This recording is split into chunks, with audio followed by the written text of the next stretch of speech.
Yo, welcome to Physics with Vinay Uppal.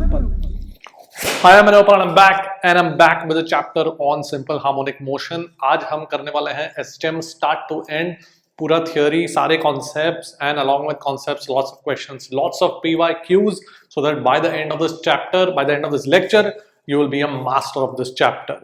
So I hope you are as excited as I am. Let's go.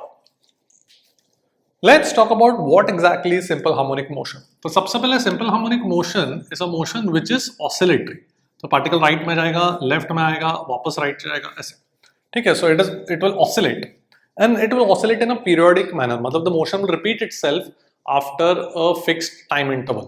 जिसको हम time period बोलेंगे, वो क्या होगा, वो सब उसके बारे में हम डिटेल में बात करेंगे. Okay. Now the simple harmonic motion is defined by a mathematical relation between acceleration and the displacement of the particle. तो सबसे पहले अगर ये this point is when acceleration is 0, इस point को कहते हैं mean position. Of course, it's also called equilibrium position. हमें पता ही है कि equilibrium का मतलब acceleration is 0. Now, if you displace the particle by x, let's call this x-axis, one-dimensional motion. If you displace the particle by x, तो इस point पे the acceleration is proportional to x, and the acceleration is opposite to x. So if you displace it to the right, the acceleration is to the left, and it is proportional to x. So this is the relation that defines simple harmonic motion. It is not proportional to x square. It is not proportional to x cube. ऐसा नहीं. It is exactly proportional to x. And that is the mathematical relation that tells us कि ये motion क्या है, simple harmonic motion. ठीक है. तो कहीं भी तुमको दिखेगा कि acceleration is proportional to x and उसका direction is opposite to x, मतलब immediately it should strike you this motion is simple harmonic. Okay. तो इसको equality form में लिखते हैं. So we write acceleration is minus omega squared x. Now omega squared, for now it's just a constant of proportionality between acceleration and x. तो what exactly is omega? Why have we written omega squared? तो ये सब physical significance omega के बारे में हम थोड़ी देर के बाद बात करेंगे. पर you understand that omega squared is positive, and therefore it is automatically obvious from this equation कि this negative sign tells us कि acceleration is opposite to x. ठीक है. So omega squared is a positive value, of course, and acceleration a negative sign बोलता है कि acceleration is opposite to x. That is what is required for SHM. So this equation completely tells us कि this motion is simple harmonic motion. Okay. अब omega क्या है physically, वो हम बाद में बात करेंगे. Now, if acceleration is equal to minus omega squared x, then the net force on this particle, उसका mass, particle का mass m बोलता हूँ, वो कितना बन जाएगा? Mass into acceleration, this is the net force on the particle. तो ये बन जाएगा minus omega squared x. So of course, force is also proportional to x, of course, because acceleration is proportional to x. What is x? X is the displacement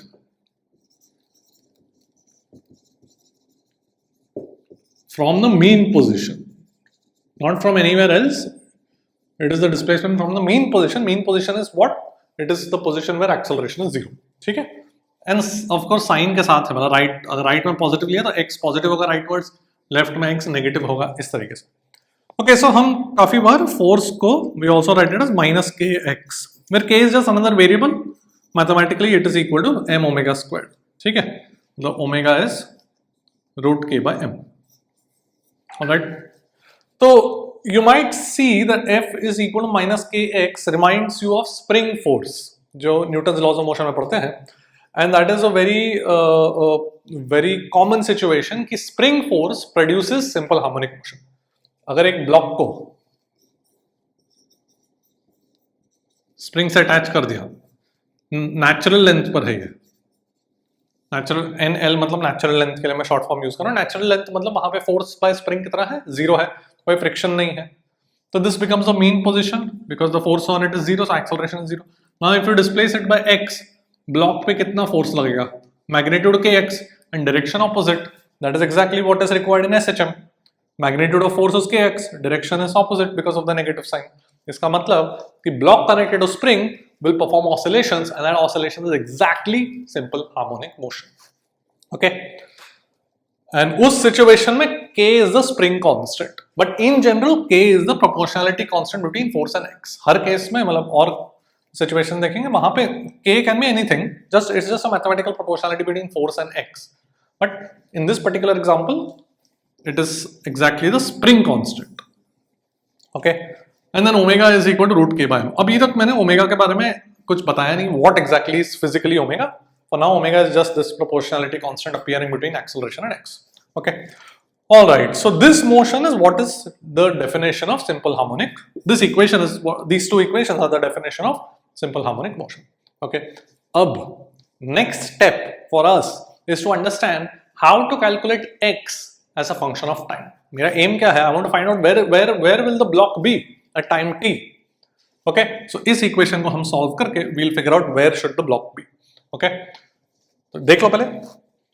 So let's try and figure out कि x as a function of time क्या होगा. I already know my equation is acceleration is minus omega squared x, where omega is some constant.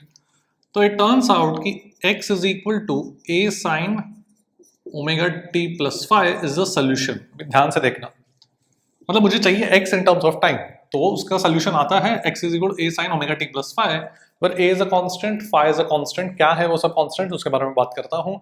But सबसे पहले ये जो equation कहाँ से आया? It is by solving this differential equation, क्योंकि एक्सेलरेशन को मैं d2x by dt स्क्वायर लिख सकता हूँ, राइट? तो इस चीज को हम नहीं सॉल्व करेंगे खुद से, but we will confirm that this is the correct solution. Let's just quickly mathematically confirm it. Velocity कितना बन जाएगा? dx by dt, साइन का derivative cos, and then of course chain rule से t का जो कोएफिशिएंट है omega वो बाहर आ जाएगा, right? Acceleration would B dv by dt. इसको फिर से डिफरेंशिएट करूंगा तो cos का derivative minus sine, and then again omega बाहर आ जाएगा चेन रूल से, तो वो ओमेगा स्क्वायर्ड बन जाएगा. Now can you see what is a sin omega t plus phi x? यही, so this become minus omega squared x, and that is exactly what we started out with. तो इसका मतलब we have confirm कि this solution मतलब x in terms of time जो expression है that satisfies the simple harmonic motion equation. So we know कि this is the correct solution. Now let's talk about physically what is a, what is omega, what is phi. Okay, तो ये तीन constants है, तीनों के बारे में हम बात करते हैं. तो सबसे पहले तो x का जो वैल्यू है, can you see mathematically that x will be restricted to this region -a to +a, because sin का वैल्यू -1 to 1 ही जा सकता है. So a is called the amplitude. What is amplitude? Is just the maximum distance that the particle travels from the mean position. Maximum value of x a है ना, x का जो maximum value है वो a है, because sin का value maximum 1 होगा. ठीक है, so इसका मतलब जब वो मोशन करता है, this is x equal to 0, वो जब पार्टिकल राइट में जाएगा, it will go to x is equal to a, and then वापस आके x equal to 0, लेफ्ट में भी कहाँ तक जाएगा? x is equal to -a. ठीक है, तो -a और +a के बीच में वो ऑसिलेट करेगा. So that this is the amplitude. All right. Now these are called the extreme positions. बीच में मीन पोजीशन था जहां पे एक्सेलरेशन 0 था. These are the two extreme positions. तो वहां पे पार्टिकल जाएगा, मोमेंटरीली रुकेगा, एक इंस्टेंट के लिए रुकेगा, एंड देन वापस आएगा. इसका मतलब उस इंस्टेंट पे वेलोसिटी कितना है? 0. ठीक है, सो एक्सट्रीम पोजीशन पे वेलोसिटी कितना होता है? 0. मीन पोजीशन पे क्या 0 होता है? Acceleration, and of course x = 0 भी होता है. Alright, so amplitude is the distance between the point where acceleration is 0 and the point where velocity is 0. इस तरीके से भी याद रख सकते हो. ओके, तो a का मतलब समझ में आ गया. Next is omega. Now omega के लिए लेट्स लुक एट थोड़ा mathematically what does sine function do. Sine function repeats itself. Sine, अगर मैं साइन थीटा बोलूं, sine theta will repeat itself when theta changes by 2 pi. Correct, just mathematically बोल रहा हूं. Sign का पीरियड 2 पाई होता है, कॉस का पीरियड 2 पाई होता है, राइट? ये तो पता है. सो इसका मतलब यहां पर theta is omega t plus 5. So when theta changes, so delta theta is 2 pi. मतलब चेंज इन थीटा क्यों चेंज हो रहा है? बिकॉज टाइम चेंज हो रहा है. So omega into delta t is 2 pi. phi तो कांस्टेंट है, तो as time changes the change in theta would be equal to omega into delta t. phi तो कांस्टेंट है, right? delta t is the change in time. So delta t कितना बन गया? 2 pi by omega. And this is called the time period.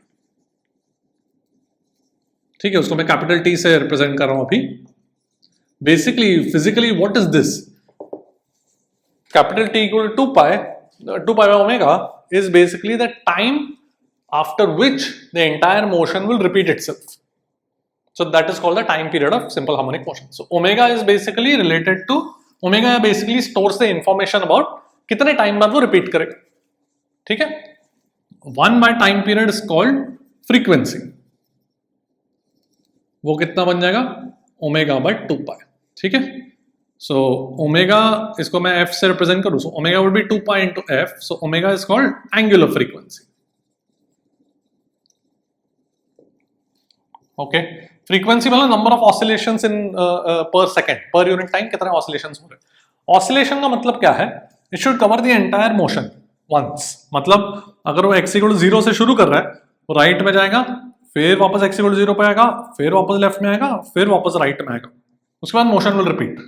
ठीक है, फिर से मैं बोलता हूँ, वन ऑसिलेशन का मतलब क्या है? अगर मेन पोजीशन से शुरू किया तो राइट में गया, वापस लेफ्ट में आया, वापस यहाँ पे, तो पूरा जर्नी, पूरा मोशन कवर किया, उसके बाद again it will repeat. So that is one oscillation. अगर मैं एक्सट्रीम पोजीशन से शुरू करता है तो मेन पोजीशन पे आया, लेफ्ट में गया, मेन पोजीशन पे आया, वापस राइट में, तो द ओरिजिनल सिचुएशन. ठीक है, so this is one oscillation. Alright, तो पर सेकंड कितने ऑसिलेशंस करेंगे, that is called the frequency. So omega is basically proportional to the frequency. So omega stores the information about time period और the frequency, that is number of oscillations per second. Okay, so now we know what omega also physically means. ठीक है, alright, तो बचा क्या? We have figured out what a means physically, we have figured out what omega means physically. अब बचा है phi. Phi के बारे में बात करते हैं. पहले ये देखिए, तो जो मैंने लिखा था x is equal to a sin omega t plus phi. Let's talk about what phi means. तो सबसे पहले omega t plus phi is called the phase. It's just a name. The entire argument inside the sine function, जो expression है, उसको क्या कहते हैं? Phase of the simple harmonic motion. ठीक है, phi is called phase constant because it's a constant. Okay, तो phi actually stores information about the initial position. क्यों? क्योंकि अगर एट t इक्वल 0 देखो, मैं t इक्वल 0 पे x is equal to a sin phi. देखो, ये जरूरी नहीं है कि हमेशा पार्टिकल मेन पोजीशन से ही शुरू करे, ऐसा कुछ जरूरी नहीं है. Particle can start at t equal 0 from any point in the SHM. That will depend on the physical situation, वो देखेंगे हम. सो phi value stores, the value of phi stores the information about the initial position. Initial position, initial velocity, ऐसे. तो ये जैसे कि t equal 0 पे x is equal to a sin phi है. ठीक है, सो फॉर एग्जांपल अगर पार्टिकल यहां पर है, this is x is equal to 0, this is x is equal to a. So particle, suppose t equal 0 पे particle of mass m is at the extreme position, positive extreme position, x is equal to a. So example बता रहा हूं कि at t equal to 0 if the particle is at, तो phi का value कितना बन जाएगा? x को a वैल्यू रखो, मतलब फाई का value pi by 2. Correct, sine phi is 1, phi का वैल्यू पाई बाय 2. तो जैसे ही फाई का वैल्यू पाई बाय 2 है, then we understand that initially the particle is at the extreme position, positive extreme position. अगर if at t equal 0 particle is at x is equal minus a, negative extreme position पर particle, suppose t equal 0 पे negative extreme position पर, तो मैं क्या लिखूंगा? Minus a, x is equal minus a is equal to a sin phi. तो sin phi is -1, so phi you can write phi as minus pi by 2 or 3 pi by 2, whatever. ठीक है, हम generally 2 pi से कम ही deal करते हैं, मतलब we won't bother writing phi as 5 pi by 2 वगैरह, वो जरूरी नहीं. Alright. Okay, so phi का value minus pi by 2 या 3 pi by 2 when the particle is at the extreme position. Okay. Now, अगर x equal to 0 पर है,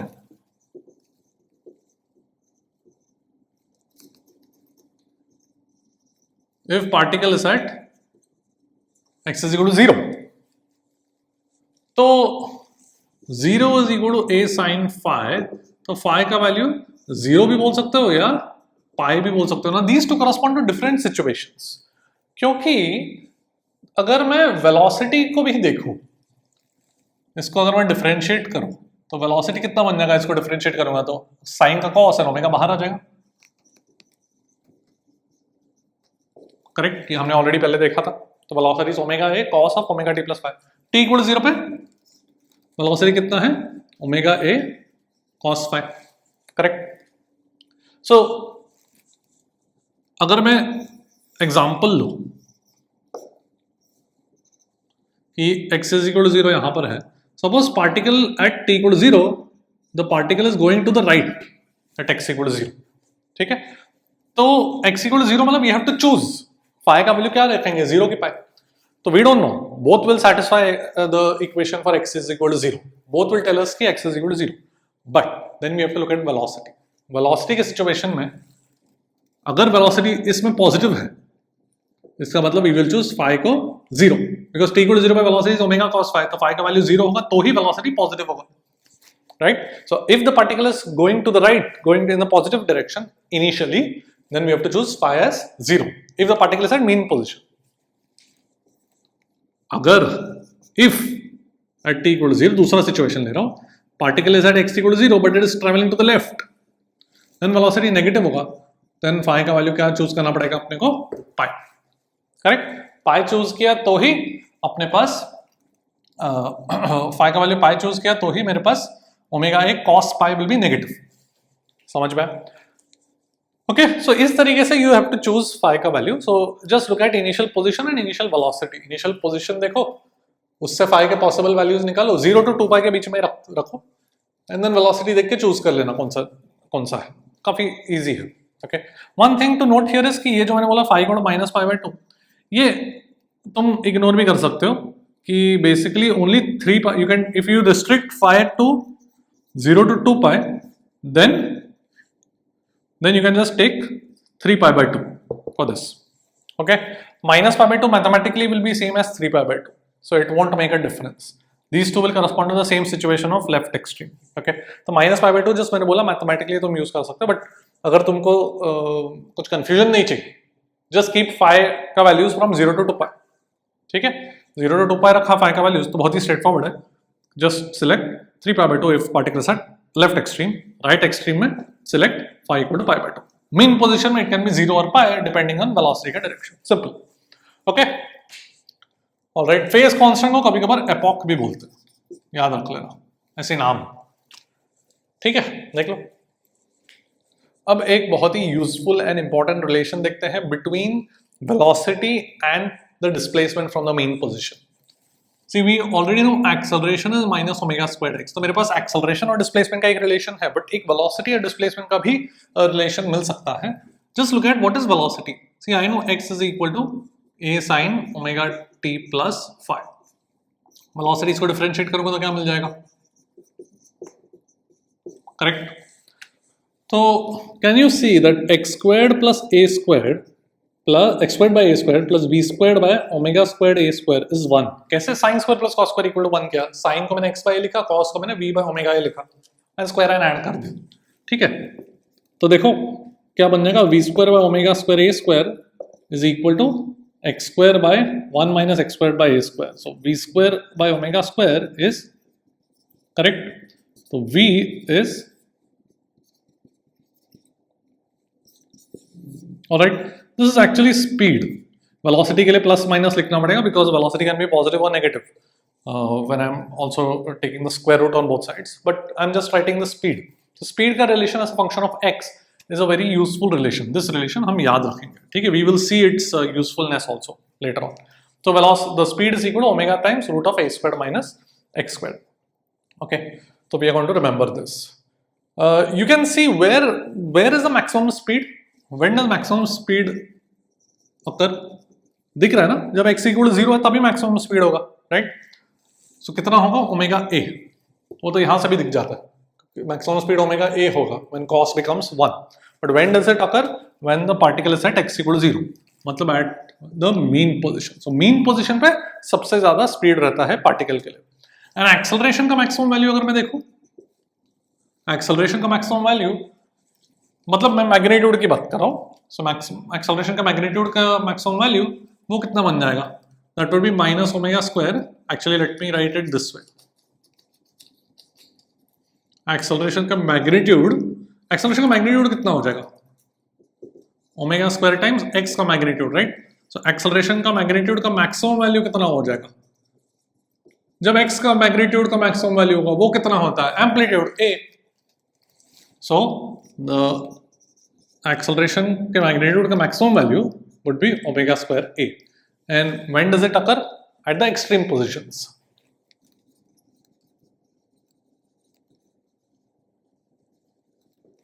okay, so याद रखेंगे मीन पोजीशन स्पीड का मैक्सिमम वैल्यू होता है, कितना होता है, ओमेगा ए.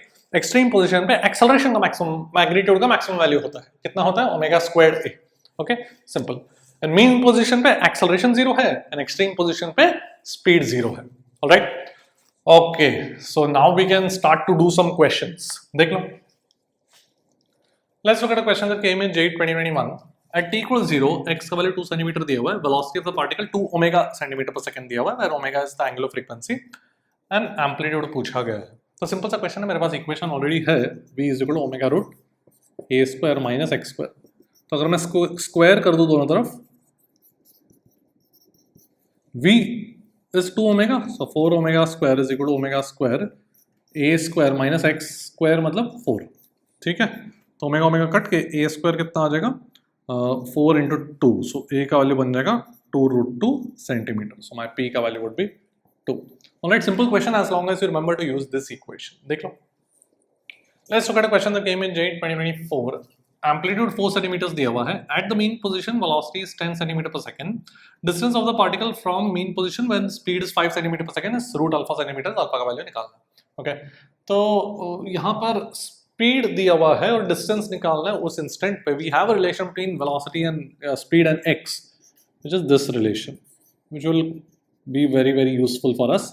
तो यहाँ पर अगर मेरे पास देखो एम्पलीट्यूड पता है, स्पीड पता है, सो स्पीड का value is 5 is equal to omega times amplitude कितना 4 मतलब 16 माइनस x.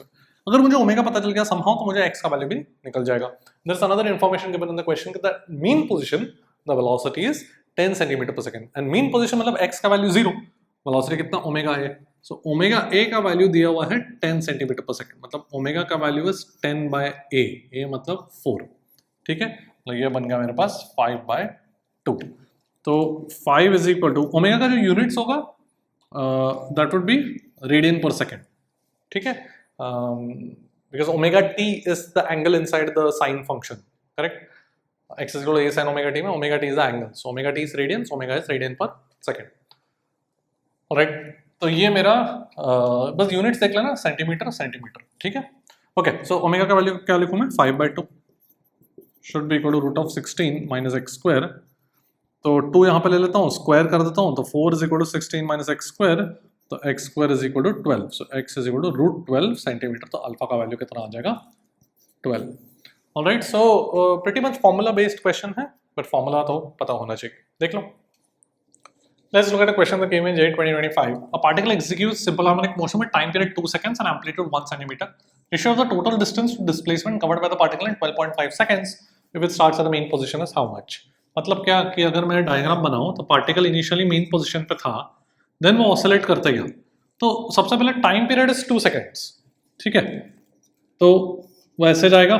सी टोटल ऑसिलेशन अगर तुम देखो, मीन पोजीशन से एक्सट्रीम गए, फिर एक्सट्रीम से मीन पे आए, फिर लेफ्ट एक्सट्रीम गए और फिर वापस आए. तो ऐसे 4 पार्ट्स में डिवाइड कर सकता हूं.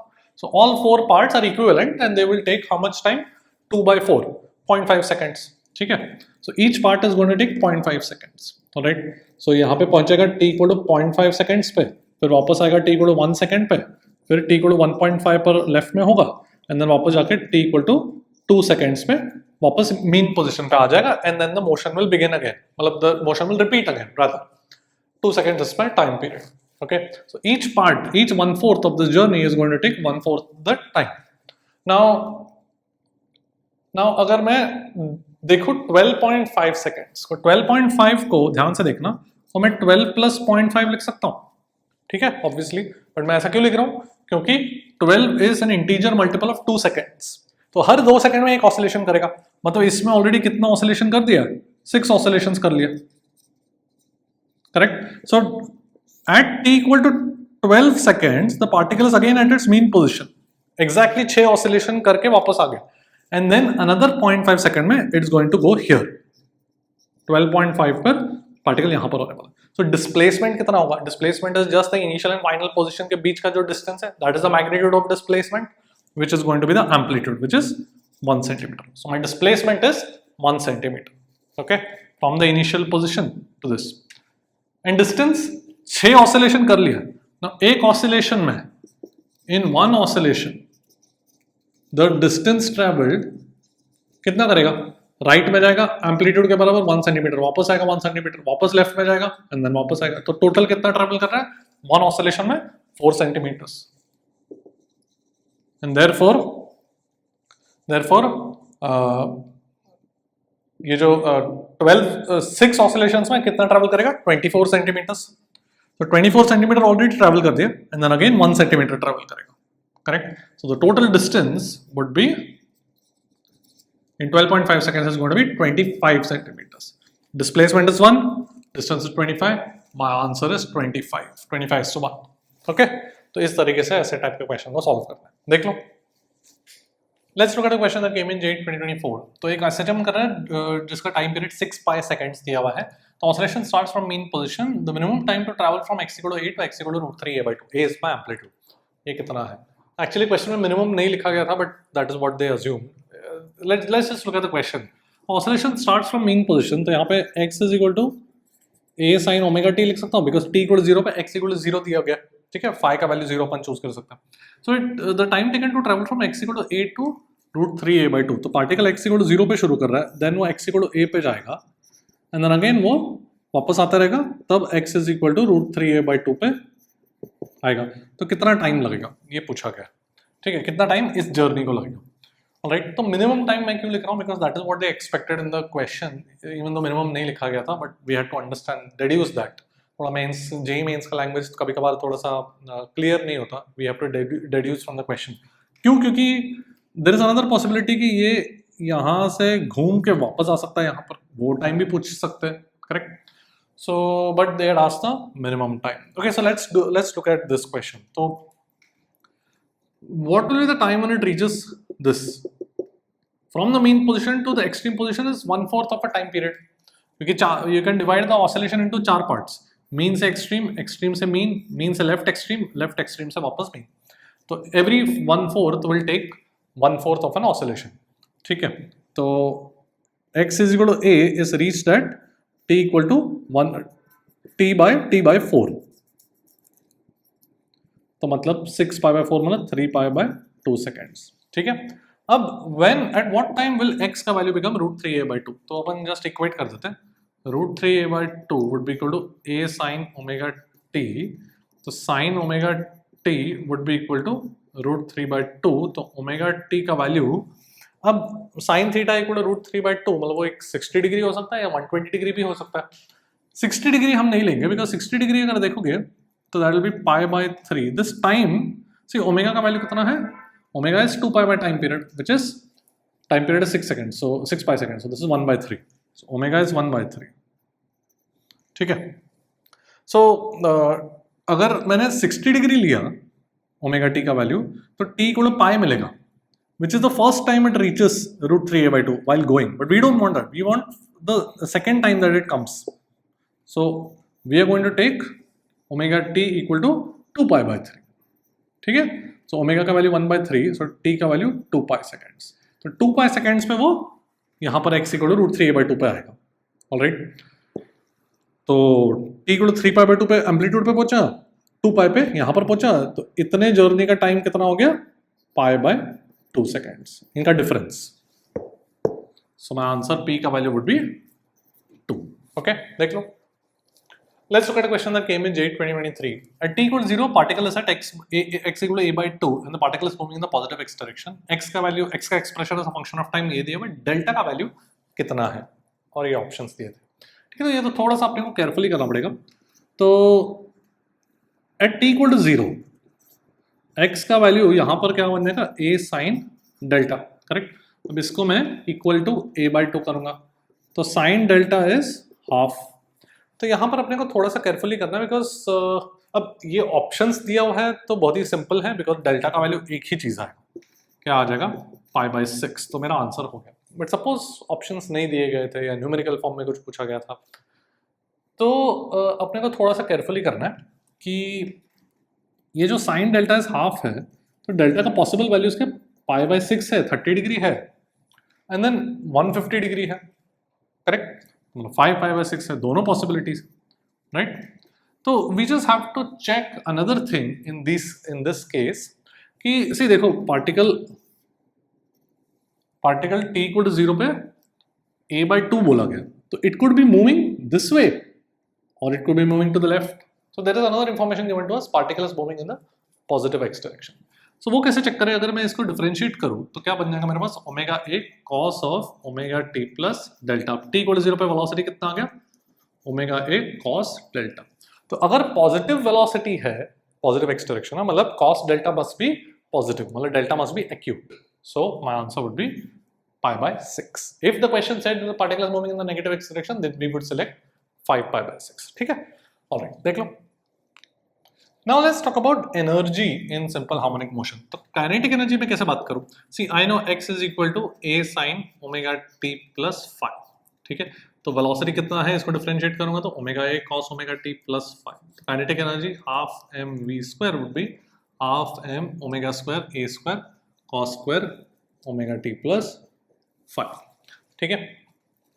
पोटेंशियल एनर्जी की बात करते हैं। सी, मेरा फोर्स को मैं माइनस के एक्स की तरह लिख सकता हूँ, correct. Now this looks familiar to spring force. It's not necessarily spring. यहाँ पे ऐसा जरूरी नहीं है कि spring होना चाहिए, but mathematically it looks same as spring force, which is also minus kx. तो spring force के केस में potential energy जो था वो half kx square. Same चीज यहाँ पर, because mathematically you will integrate the force in order to get the potential energy, जैसे हम work plan energy chapter में करते हैं. So I'm not going to do the calculation again because it's the mathematically same as spring. So I'm going to use the result from springs. The potential energy is half kx square. यहाँ पे we have made a choice that the potential energy is 0 at x equal to 0. ठीक है, ये standard choice है, अपन SHM में use करेंगे. So total energy, अच्छा मैं इसको time के terms में लिख सकता हूँ. x का value क्या बन गया मेरे पास, ये half k a square sin square omega t plus phi. Now let's look at the total energy. Kinetic energy plus potential energy. यहाँ पर we have a relation between k and m. If you remember, omega का value हमारे पास था √k/m, beginning of the lecture में हमने देखा, तो k का वैल्यू मैं m ओमेगा स्क्वायर सब्स्टिट्यूट कर सकता हूँ यहाँ पर, तो ये बन जाएगा काइनेटिक एनर्जी को मैं लिख सकता हूँ half m omega square cos square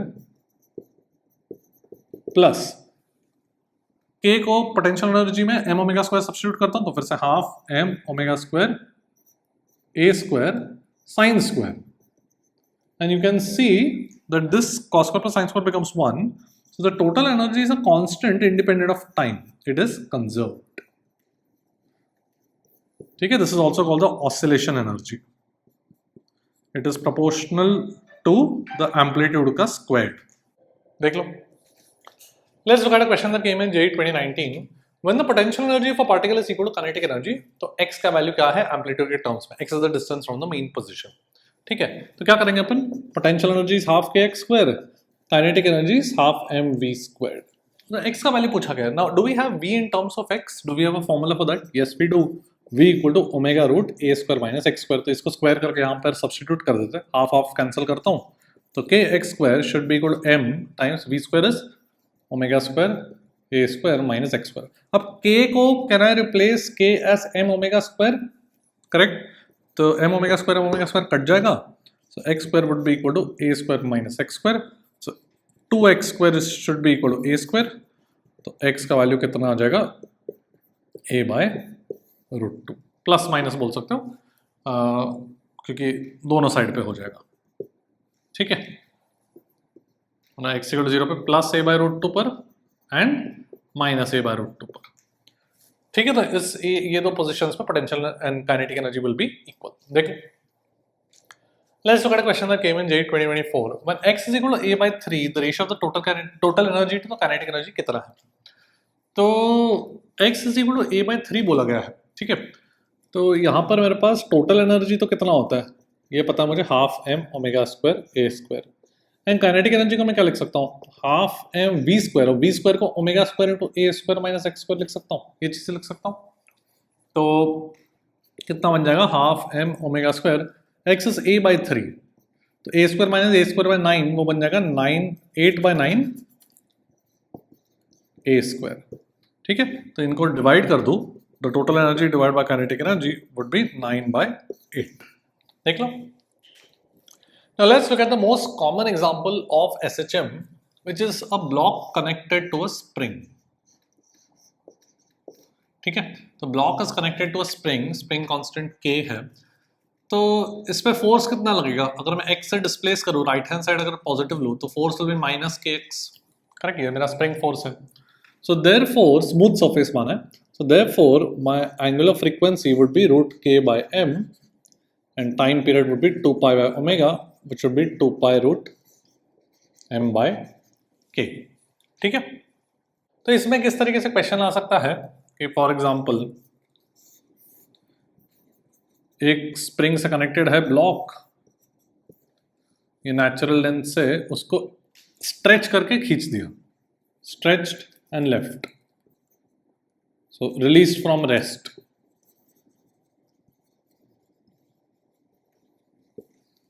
so natural length को मैं NL लिख रहा हूं, तो इसको स्ट्रेच करके खींच दिया।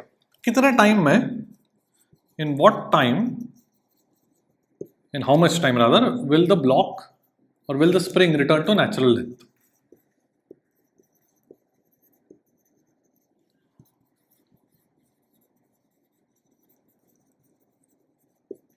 ठीक है, स्प्रिंग कांस्टेंट K दिया हुआ, तो उसको स्ट्रेच करके रिलीज कर दिया। रिलीज फ्रॉम रेस्ट, रेस्ट वाला पॉइंट SHM में सिर्फ 2 है, which are the 2 extreme positions. ठीक है, सो SHM में क्या होता है कि ये x इक्वल टू 0 है, this is x equal to a, तो यहाँ पे वेलोसिटी 0 है and x equal to -a पर वेलोसिटी 0 है। तो कहीं भी बोला क्वेश्चन में कि release from rest, then immediately we should recognise that that point is one of the extreme positions. Okay, तो यहाँ पे इसको, ये नेचुरल लेंथ है, तो this is x equal to 0, mean position मतलब इक्विलिब्रियम पोजिशन, यहाँ पे एक्सेलरेशन 0 है, and this is of course x is equal to a।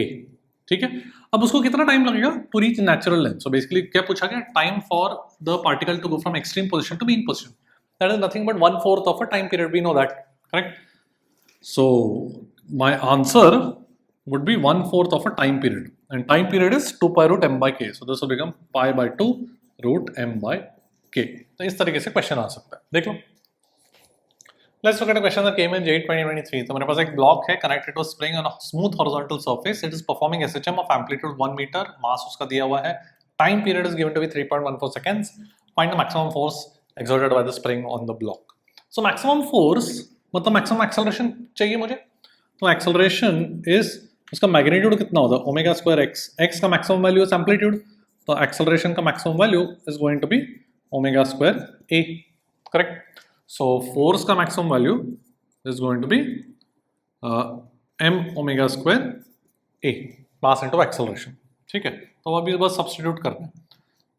यहाँ पे ओमेगा कितना हो जाएगा, omega is 2 pi by time period. अब टाइम पीरियड 3.14 बताओ अपने को, उसको पाई की तरह लेना है। सो ये बन जाएगा मेरे पास 2 रेडियन पर सेकेंड। ठीक है, so m is how much, 5 kg, omega is 2, मतलब 2 square is 4 and amplitude is 1 metre, तो ये बन जाएगा 20 न्यूटन। देख लो।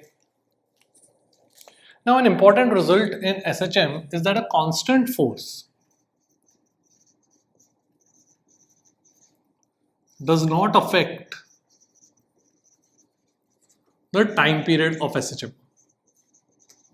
जो हम लीनियर SHM की बात करें, लीनियर मतलब 1 डायमेंशन में SHM हो रहा है, x एक्सिस के लॉन्ग SHM हो रहा है, y एक्सिस के लॉन्ग हो रहा है। लीनियर SHM अभी तक जो भी हमने बात किया है उसमें constant force does not affect the time period. ठीक है, what does that mean कि सपोज मेरे पास फोर्स कुछ इस फॉर्म का है, -kx plus some constant c suppose. ठीक है, तो -kx प्लस सम कांस्टेंट है, right. So the time period is still going to be 2 pi root m by k, this constant force, उससे टाइम पीरियड को कुछ फर्क नहीं पड़ता। ठीक है, तो ये रिजल्ट अपन याद रखेंगे एग्जाम पर्पस के लिए। देख, so suppose I have a spring and a block.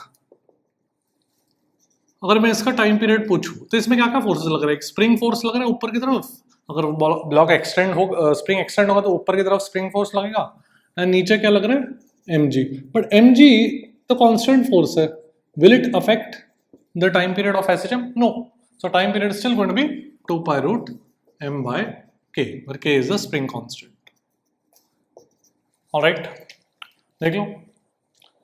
Let's look at a question that came in J 2024. A block is oscillating, connected to a spring, vertical oscillation कर रहा है, oscillation energy E दिया हुआ है. If the mass is doubled but the amplitude is same, the new oscillation energy will be what? Oscillation energy का क्या formula था मेरे पास? half m omega square a square. Correct. अब ओमेगा कितना हो जाएगा? The time period, the angular frequency is unchanged by a constant force. So gravity है तो omega will be root k by m. Correct. अब the new omega, omega dash बोलता हूँ, वो कितना बन जाएगा? Mass is doubled, तो वो कितना बनेगा? root k by 2m. ठीक है. सो मेरे पास the new energy would be half into m, मतलब कितना बोलूँ? 2m, एंड ओमेगा स्क्वायर बन जाएगा k bye 2m a square. तो ये बन जाएगा half k a square. And k को मैं क्या लिख सकता हूँ? k को can I write it as nothing but spring constant है ना, वो तो m ओमेगा स्क्वायर है, बिकॉज ओमेगा इज दिस यहाँ से. So e dash is equal to e. So there is no change in the oscillation energy. ठीक है. ये अपन एक्चुअली डायरेक्टली भी बोल सकते थे कि m ओमेगा स्क्वायर का वैल्यू k है, तो m को तुमने चेंज किया तो ओमेगा चेंज होगा, बट उनका प्रोडक्ट जो है m omega square that will remain equal to k. ठीक है ना. एम्पलीट्यूड चेंज नहीं हो रहा था, एनर्जी भी चेंज नहीं हो, ऐसा डायरेक्टली भी बोल सकते थे. ओके, देख लो. Let's look at a question that came in J 2025. मेरे पास दो ब्लॉक्स है, इक्वल मासेस है, connected to springs of different spring constants and they are performing SHM with equal amplitudes. Question में क्या पूछा गया है? Find the ratio of the maximum speed of A to that of B. Okay, तो अब इसमें maximum speed का जो फॉर्मूला होता है वो क्या है? वी नो मैक्सिमम स्पीड का फॉर्मूला है omega times A. Correct, because speed का जनरल फॉर्मूला है omega root of a square minus x square. जब x 0 है तब speed will be at its maximum omega A. Alright, अब a तो same है, सो बेसिकली जो रेशियो मुझे चाहिए that would be omega 1 by omega 2, because omega amplitude दोनों के लिए सेम है. अब ओमेगा क्या होता है? Omega is root k by m. So m भी सेम है, so this will simply be equal to root k1 by k2. Simple. Okay, so only thing that you should remember or you should be able to derive quickly is that the maximum speed is omega times a. देखो.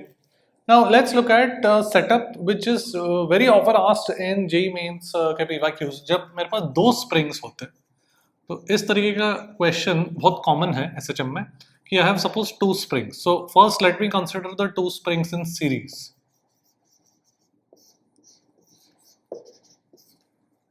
K1, K2 and block है. So what I can do is I can basically replace these two springs by a single spring of equivalent spring constant. ये हमको याद रखना है. ठीक है, जब सीरीज में है मतलब one spring is connected to another and that is connected to a block, I can replace these two springs by a single spring जिसका equivalent spring constant is K1 K2 by K1 plus K2. This we have to remember for our example. तो इसका time period कितना हो जाएगा? 2 pi root m by k equivalent which is k1 k2 into k1 plus k2. Alright, then let's look at springs in parallel.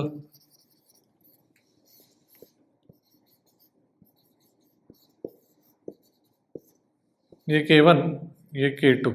अगर मैं इस block को extend करूं x से तो इस पे कितना फोर्स लगेगा? इस ब्लॉक पे लेफ्ट में लगेगा k1x एंड एक k2x, दोनों स्प्रिंग्स के कारण. Correct. So therefore the net force would be, net force का magnitude would be k1 plus k2 times x. So k1 plus k2 becomes the equivalent spring. So I can basically replace this system by a single spring जिसका equivalent k is k1 plus k2 and then time, see time period is basically just 2 pi root m by k equivalent. So k equivalent इस case में, series के case में ये है, parallel के case में ये वाला फॉर्मूला में k इक्विवेलेंट क्या रखेंगे अपन? k1 plus k2. ठीक है, राइट. एंड एक तीसरा केस भी आता है जहां पे ऐसे कनेक्टेड है blocks. The block is connected this way, k1 and k2. तो यहां पर बहुत सारे स्टूडेंट्स ये मिस्टेक करते हैं कि they treat this as a series. Series नहीं है, सीरीज में the springs have to be connected to each other. ठीक है, यहाँ पर अगर मैं देखूँ, इसको अगर मैं x से डिस्प्लेस करूँ ब्लॉक को, तो उस ब्लॉक पे क्या फोर्स लगेगा? Left spring will get extended by x, तो it will apply a force of k1x. The right spring will get compressed by x, so the right spring will apply a pushing force k2x. so the net force on the block, उसका magnitude कितना हो जाएगा? k1 plus k2x. so it's actually like a parallel combination. मतलब इस case में time period mathematically it is the same as parallel. Time period would be 2 pi root m by k1 plus k2. ठीक है, don't use the series formula, don't use the series formula, वो ध्यान रखो. ये 3 cases बहुत बार repeatedly आते जाते हैं प्रीवियस ईयर्स में. सो इट्स एक्सपेक्टेड कि तुम्हारे शिफ्ट में भी कहीं ना कहीं प्रोबेबिलिटी है कि ये आ सकता है. देख लो. Let's look at a question that came in JEE 2023. दो स्प्रिंग्स, आइडेंटिकल स्प्रिंग्स कनेक्टेड है इस ब्लॉक से. एक स्प्रिंग कांस्टेंट का वैल्यू दिया हुआ है, मास दिया हुआ है, टाइम पीरियड पूछा हो गया है. ठीक है. So in theory this is a very simple question, but most students, lot of students in fact made a mistake by taking this into series combination. तो अपने को पता है this mathematically is the same as parallel combination. तो k1 plus k2 कितना हो जाएगा? 2k. And time period कितना होता है? 2 pi root m by k equivalent. ये मेरा टाइम पीरियड होता है SHM का. सो 2 pi root m by 2k.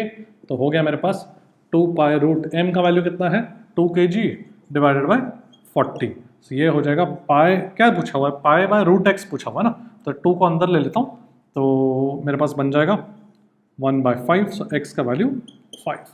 तो इस तरीके से एकदम सिंपल सा question, but make sure you do it correctly. Alright, just k equivalent अपने को लेना है. कुछ FBD वगैरह बना के कुछ और कैलकुलेशन करने की जरूरत नहीं है. Remember k equivalent is k1 plus k2 in such a situation. आगे बढ़ते हैं. Let's look at the question that came in JEE 2022. तो मेरे पास ऐसे दो केसेस दिए हुए हैं. पहला केस में एक 2m and m है, मतलब 2m is fixed on m and spring constant k.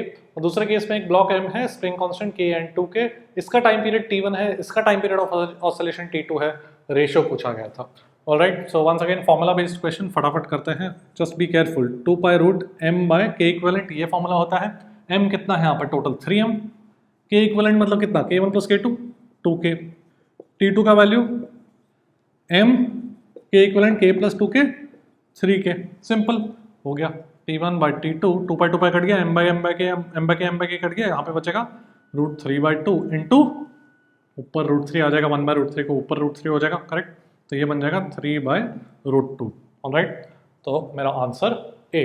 Another very fast doable question, very quickly as long as we remember the formula. ठीक है, आगे बढ़ते हैं. 2022 का एक क्वेश्चन देखते हैं. यहाँ पे मेरे पास दो सेटअप्स दिए हुए हैं, figure A, figure B. Time period in figure A is 3 seconds इस ब्लॉक के ऑसिलेशन का. Time period in B will be √x seconds where x का value is what. So now we have to recognize that this is in series, this is in parallel. तो series का time period 3 seconds बोला है, कितना होता है? 2 pi root m by k equivalent. अब k equivalent यहाँ पर कितना हो जाएगा? k equivalent would be k1 k2 divide by k1 plus k2. So 2k square divide bye k plus 2k, तो ये बन जाएगा 2k/3 इसके लिए. ठीक है, और इसके लिए k इक्विवेलेंट तो पता ही अपने को 3k, जस्ट ऐड करना है. तो इसके लिए 3 second is equal to m by 2k/3. ठीक है, एंड यहाँ पर √x सेकेंड्स पैरेलल के केस में is equal to √2 pi root of m by k equivalent is 3k. ठीक है, तो अब बस अभी अपन डिवाइड कर सकते हैं. So if I do 2 by 1, I'll have √x by 3 is equal to 2 pi cut गया, 1/3 divided by 3/2. So 1/3 divided by 3/2. तो मतलब ये 2/3 इस तरीके से आ जाएगा. ठीक है, तो ये 3 ये पूरा कट गया, x का वैल्यू 2 आ गया. Alright, so just remember the formula, make sure you don't mix up the फॉर्मूले फॉर डिफरेंट सेटअप्स. ये सीरीज से पैरेलल. आगे बढ़ते हैं. Let's look at a question JEE 2021 से. तो मेरे पास एक ब्लॉक है और an incline plane, spring constants दिए हुए हैं and I want to find the frequency of oscillations. ऐसा क्वेश्चन पूछा गया था और ये सारे ऑप्शंस थे. तो सबसे पहले very important concept in SHM that a constant force, ध्यान से सुनना, a constant force does not affect the time period of linear SHM. Linear मतलब straight line SHM. Constant force like gravity, यहाँ पे जो है mg sin अल्फा जो लग रहा है along the incline, it does not affect the time period. तो ग्रेविटी है नहीं है उससे कुछ फर्क नहीं पड़ता है. ठीक है, तो it is just this problem is exactly like this, क्योंकि ग्रेविटी मैंने क्या बोला, does not affect the time period. So therefore my time period would be 2 pi root m by k equivalent is 2k. So frequency is 1 by time period. So my answer would be C. All right, देख लो. Let's look at a question that came in JEE 2024. तो मेरे पास ऐसे 4 springs है अभी and मुझे इसका time period ये दिया हुआ है, अल्फा का वैल्यू अपने को निकालना है. ठीक है. So first you have to recognise यहाँ पे सीरीज पैरेलल क्या है. तो सबसे पहले तो ये दो स्प्रिंग सीरीज में पैरेलल में है. सॉरी, पैरेलल में क्या हो जाता है, के equivalent in parallel is what, k1 plus k2. तो ये बन जाएगा 2k. तो अगर मैं डायग्राम बनाऊं, ये k ऊपर से 2k, ये k और एक block. Correct. Now these two 2k and k are in series. तो इनका k इक्विवेलेंट कितना बन जाएगा. k इक्विवेलेंट सीरीज का क्या फॉर्मूला है, k1 k2 divide by k1 plus k2.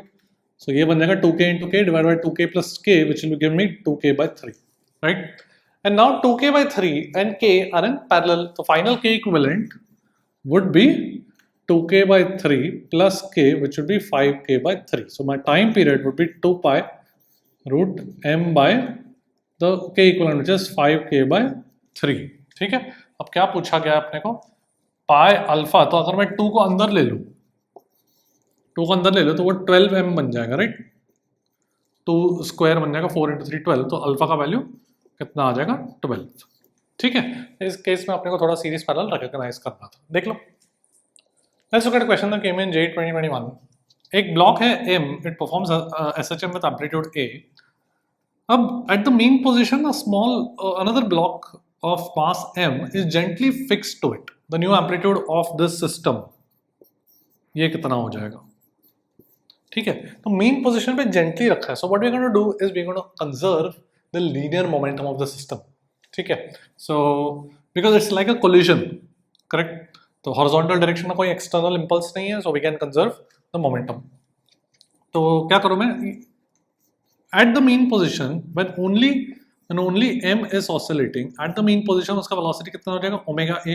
And omega is root k, spring constant अगर k बोलो, so root k by m. ठीक है. मेन पोजीशन में velocity is omega a and k omega is root k by m.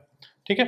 अब again this is again the mean position because it's the natural length of the spring. वहाँ पे 4 0 है, तो वहाँ पे the velocity, the new velocity would be omega dash into a dash. Omega dash is the new angular frequency, a dash is the new amplitude. Omega dash कितना बन जाएगा, root k by m plus m. ठीक है.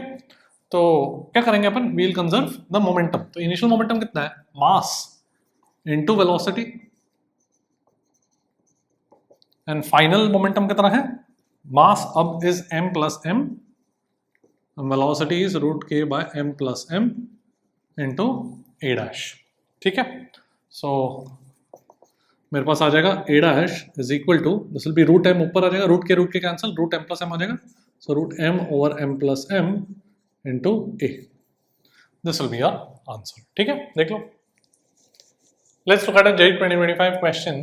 A cube of length 10 cm and mass 10 gram floats in water. It's pushed down and performs oscillations with time period. कुछ तो दिया गया है and y का वैल्यू पूछा गया है. So this is a question that combines SHM and fluids. Right? Let's see how to do this. सबसे पहले तो वो वाटर में फ्लोट करता है. तो मैं जस्ट जनरल केस बताता हूँ कि सपोज मेरे पास एक क्यूब है. ठीक है. and it floats in water.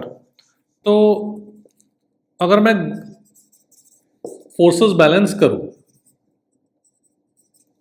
सो एक तो ग्रेविटी लगेगा एंड दूसरा उसका उस पर बॉयंट फोर्स लगेगा. It should be density of water into immersed volume into g. Correct. ये है मेरा इमर्स्ड वॉल्यूम. राइट. तो ये मेरा इक्विलिब्रियम कंडीशन हो गया.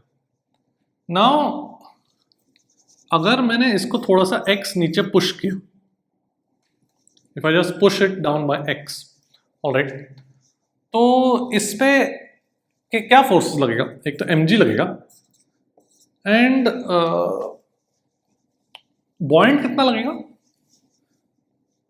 रो इनटू इमर्स्ड वॉल्यूम. अब immersed volume will be the original immersed plus इसका अगर एरिया a है और उसको x से नीचे पुश किया. करेक्ट. और this is the original immersed volume plus इतना ax अब एक्स्ट्रा इमर्स हो गया. एरिया इनटू कितने से नीचे पुश किया हमने, x से नीचे पुश किया.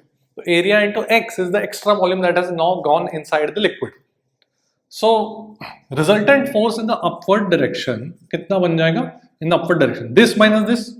अब rho v must g and mg तो कट गए, तो बचेगा rho into ax into g, where rho is of water, of the liquid. ठीक है?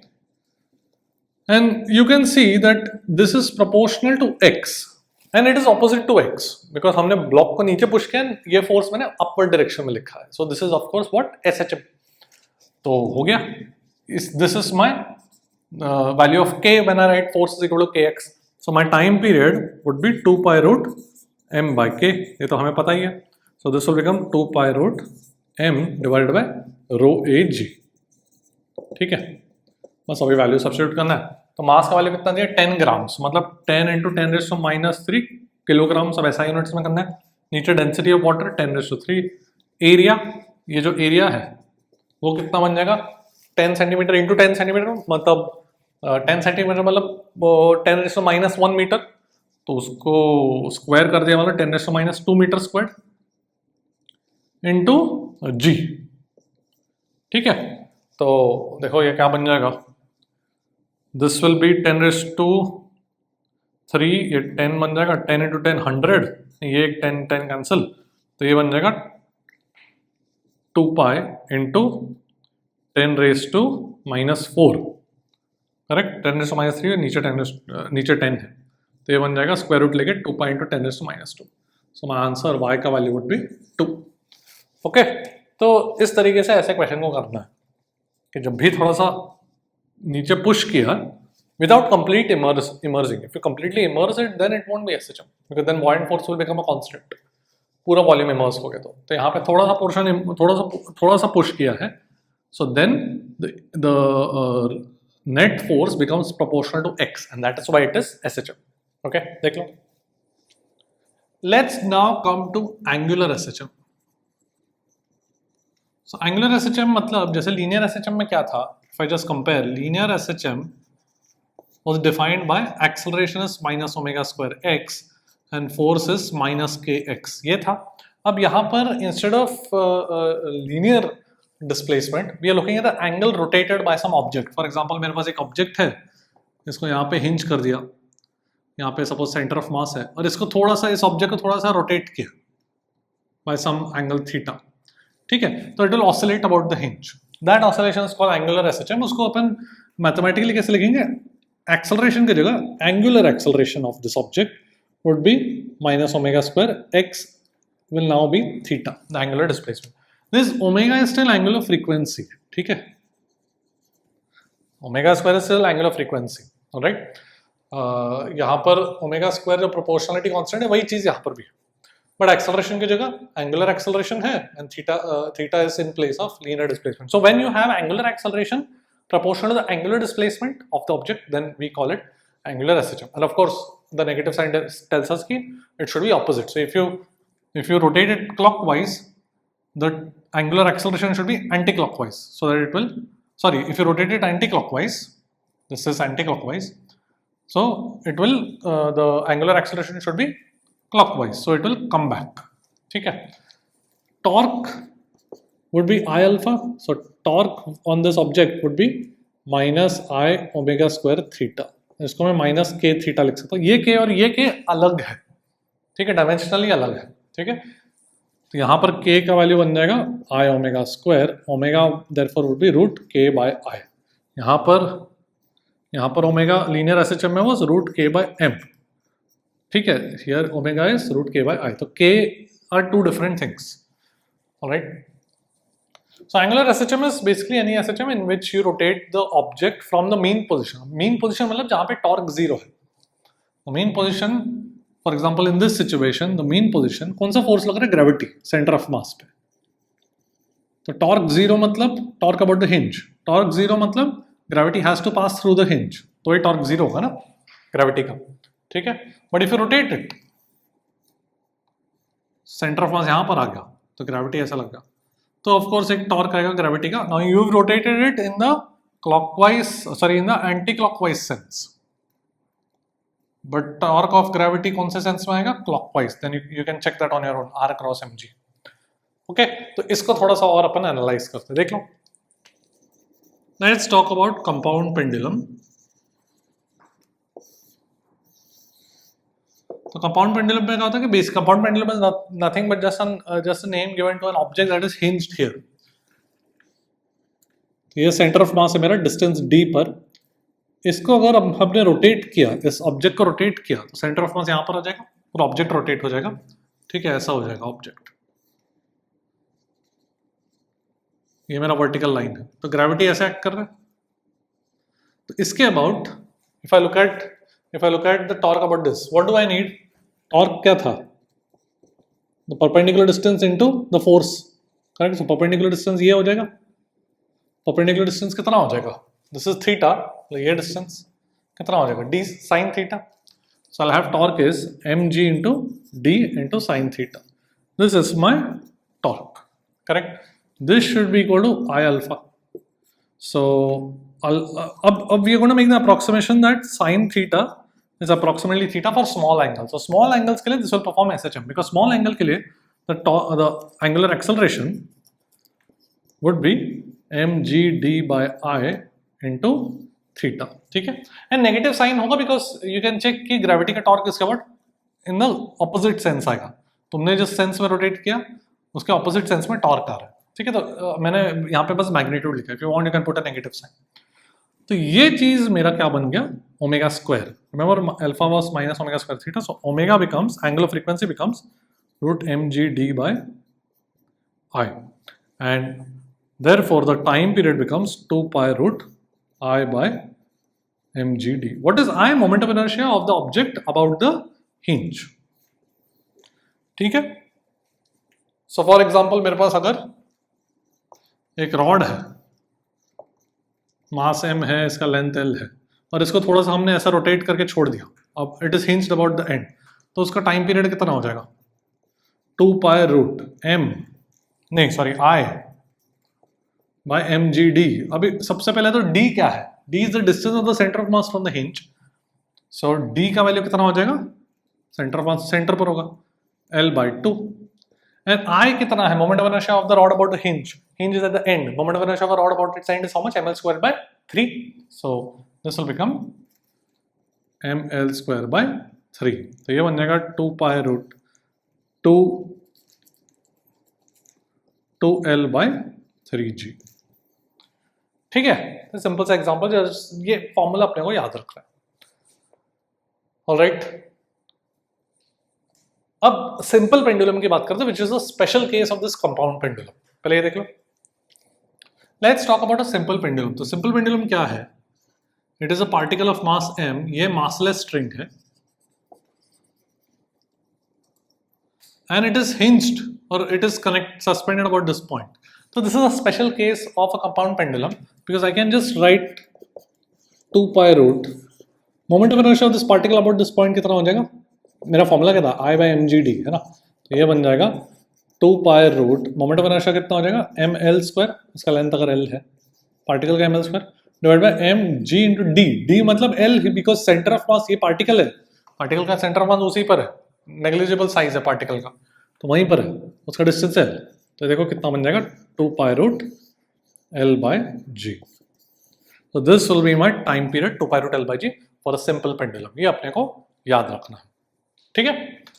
ओके, देख लो। Let's look at a question that came in JEE 2021. The time period of a 2 meter long simple pendulum is 2 seconds. Acceleration due to gravity at that place is what? So यहाँ पे कुछ acceleration due to gravity, some hypothetical situation या कोई और planet पे या कहीं height पे ऐसा कुछ हो सकता है कि वहाँ पर अपने को acceleration due to gravity. Basically just formula based है. Time period मुझे पता है simple pendulum का is 2 pi root L by G. So G would be equal to 4 pi square L by T square. Just G को left side पे, T को right side पे ले लिया, ठीक है।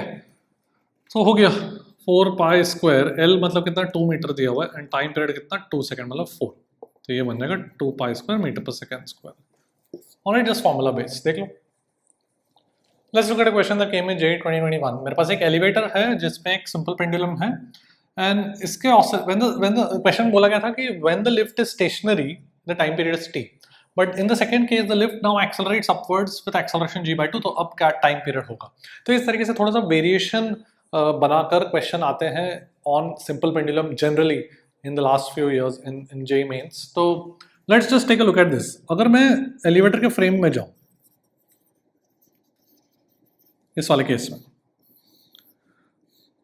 तो मुझे इसका टाइम पीरियड पता है 2π√L/g when the point of suspension was stationary. वो तो हमने माना था कि जहां पे सस्पेंडेड है वो स्टेशनरी और ये ऐसा ऐसा ऑसिलेट कर रहा है। अब ये पॉइंट भी ऊपर जा रहा है, तो we are going to go in the elevator frame to make this point stationary. अब इस फ्रेम में क्या फोर्स लगेगा, एक तो mg लग रहा है इस पे, बट एक सूडो फोर्स भी लगेगा। इसका एक्सेलरेशन g/2 अपवर्ड्स है, तो एक सूडो फोर्स नीचे mg/2 लगेगा। तो कितना लगेगा, net force is 3mg/2। So it is as if तुमने g की जगह 3g/2 लगा दिया। इस केस में फोर्स mg लग रहा था, इस केस में m की जगह 3g/2। तो बस all we have to do is replace g by 3g/2. So my time period, the new time period would be 2π√L/3g/2. Old time period was 2π√L/g. ठीक है, अब g की जगह 3g/2 आ गया। So this is basically √2/3 times the old time period. This will be our answer. ठीक है, देख लो। Let's look at a question that came in JEE 2022. तो मेरे पास एक सिंपल पेंडुलम है जिसका टाइम पीरियड 10 सेकंड्स है। The bob has a relative density 5. Relative density मतलब it is the density of the bob मतलब ये particle connected to the string divided by density of water. कोई भी object का relative density is basically density of the object divided by density of water. So this is a question that combines fluids and SHM. Okay. अब when the bob is immersed in water, तब time period क्या बन जाता है 5√x, where x is some unknown that we want to find. Alright, तो इसको करते हैं अपन। सबसे पहले इसका अगर लेंथ l मान लूं, तो ये जो टाइम पीरियड 10 सेकंड्स है वो कितना हो जाएगा, तो मेरा स्टैंडर्ड फॉर्मूला है 2π√L/g। अब when it is immersed in water, तो let's look at the force that is acting. इसको मैं लिख सकता हूं mg, पर ऊपर एक बॉयंट फोर्स लगेगा। वो बॉयंट फोर्स कितना हो जाएगा वाटर का, density of water into volume of this bob into g, correct. अब मैं वॉल्यूम को can I write it as mass of the bob divided by density of the bob, right. तो यहां पर density of bob divided by density of water वो कितना बन जाएगा, इसका वैल्यू 5 है। So density of water divided by density of bob कितना बन जाएगा, 1/5। तो ये बन जाएगा mg/5। बॉयंट फोर्स का वैल्यू अभी mg/5। तो नेट फोर्स कितना है, नीचे mg ऊपर mg/5, नेट फोर्स कितना हो गया 4mg/5। मतलब I can basically treat this as if g has been replaced by 4g/5. So all I have to do is in this formula I have to replace g by 4g/5. ठीक है। So can you see this will be √5/4 times the old time period, and old time period was 10 seconds. इसको मैं √5/2 लिख सकता हूँ, 4 बाहर ले लिया, into 10 seconds old time period. तो ये बन जाएगा 5√5 सेकेंड्स। तो ऑफकोर्स x का वैल्यू कितना हो जाएगा 5। ओके, तो ऐसे क्वेश्चंस में we have to basically figure out कि नेट फोर्स कितना है एंड देन उसको m इंटू समथिंग लिखो, that something becomes the new, it's like the g has to be replaced by this new term. Okay, देख लो। Let's look at a question that came in JEE 2025. Two simple pendulums of lengths L1 and L2 have angular amplitude θ1, θ2 respectively. तो मेरे पास pendulum है and उसका amplitude is θ1 and then दूसरे के लिए θ2। ठीक है, if the maximum angular acceleration is same for both, then which is correct? तो सबसे पहले एंगुलर एक्सेलरेशन क्या है, -ω² into θ, where omega is the angular frequency. So alpha का जो मैग्नीट्यूड है दैट इज ω² into θ का मैग्नीट्यूड, एंड अल्फा का मैग्नीट्यूड का मैक्सिमम वैल्यू कितना बन जाएगा, ω² into इसका maximum value. This is the angular displacement का मैग्नीट्यूड, उसका मैक्सिमम वैल्यू कितना होगा, एंगुलर एम्पलीट्यूड, मैक्सिमम एंगल। ठीक है, ठीक है। सो बोथ आर इक्वल बोला गया है for both cases, for both pendulums, magnitude of the angular acceleration has the same maximum value. इसका मतलब ये इक्वल होना चाहिए। So can I write ω1² into θ1? This is the maximum angular acceleration का value for the first pendulum should be equal to ω2² into θ2। ठीक है, अब omega का वैल्यू क्या होता है, For a simple pendulum, I know omega is root g by L, correct? So omega squared मतलब g by L1 into theta 1 should be g by L2. Similarly for omega 2 square into theta 2. मेरे पास आ जाएगा L2 theta 1 should be L1 theta 2. ठीक है? So किधर है ये? Alright, देख लो। अब बात करते हैं superposition of SHM। So superposition of SHM मतलब क्या होता है कि the particle undergoes to SHM simultaneously, मतलब हो सकता है दो फोर्सेस है, both are applying, both individually can produce SHM, so what will be the effect of the net force ऐसे। तो लेट्स से कि the displacement of one first force is due to the first force is let's say some ऐसे, ठीक है, and due to the second force the displacement is A, let's say generally इस तरीके से आता है A cos omega t। तो what will be the resultant? x1 plus x2 क्या होगा? रिजल्टेंट SHM का एम्पलीट्यूड क्या होगा, टाइम पीरियड क्या होगा, इस तरीके से क्वेश्चन आता है, ठीक है। So this is basically trigonometry. तो ट्रिग्नोमेट्री में you should have studied in maths, is pretty standard in trigonometry कि अगर मैं if I just divide this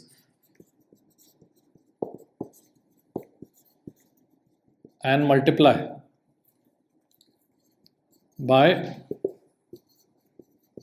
by root of a1 square plus a2 square, ठीक है, ऑलराइट। तो ये चीज बन जाएगा, you can say this is like sine theta, this is cos theta, मतलब साइन थीटा पर थीटा इज सम वेरिएबल और सम कांस्टेंट, ऐसे डिफाइन कर सकता हूं मैं, ठीक है। तो ये क्या बन जाएगा, sine omega t cos theta plus cos omega t sine theta, तो ये बन जाएगा sine of omega t plus theta, ठीक है। और थीटा की जगह चलो मैं फाई बोल देता हूं, तो it will look familiar to us, है कि नहीं। मैंने क्या कर दिया, मैंने ट्रिग्नोमेट्रिकली थोड़ा मैनिपुलेट किया and I have just multiplied this and multiplied and divided by this term such that this becomes, I can treat this as some cos phi, this as some sin phi, so this entire term becomes sin omega t cos phi plus cos omega t sin phi, which is the formula of sin of omega t plus phi, and ये चीज मेरा बचेगा बाहर। So the resultant again looks like an SHM। अब ये amplitude हो गया root of a1 plus a2 square and phi जो है ओमेगा, मेरा जो ओमेगा इंडिविजुअल था वही ओमेगा है यहाँ पर भी, तो टाइम पीरियड वही होगा 2 पाई बाय ओमेगा, एम्पलीट्यूड कितना बन जाएगा root of a1 square plus a2 square and phi का वैल्यू इधर से मिल जाएगा, तुम बोल सकते हो इसमें tan फाई डिवाइड करोगे तो tan phi a2 by a1 आ जाएगा, ठीक है। So basically two individual SHMs combined will give you a resultant SHM of resultant amplitude this much, but time period remains same as the individual SHM, okay। देख लो, let's look at a question that came in JEE 2019। तो ये दिया हुआ है 5 sin 3 pi t plus 5 root 3 cos 3 pi t centimeters, this is the motion of the particle। so पूछा गया resultant SHM का एम्पलीट्यूड कितना होगा, टाइम पीरियड कितना होगा, तो I can basically write this as 5 sin 3 pi t plus 5 root 3 cos 3 pi t, so this is a1, this is a2, the resultant amplitude कितना हो जाएगा root a1 square plus a2 square, तो 5 common ले लेता हूँ, 1 square plus root 3 का square, तो ये 10 सेंटीमीटर बन जाएगा, करेक्ट। सो रिजल्टेंट एम्पलीट्यूड मेरा 10 सेंटीमीटर एंड टाइम पीरियड यही ओमेगा बचेगा फाइनली भी, so time period would be 2 pi by 3 pi, 3 pi इसमें omega t, omega is 3 pi, so 2 by 3 seconds, ठीक है। तो ये ऑप्शंस में था, सिंपल सा क्वेश्चन, सिंपल टाइप का क्वेश्चन आएगा, बस ये अपने को याद रखना है, root a1 square plus a2 square, देख लो।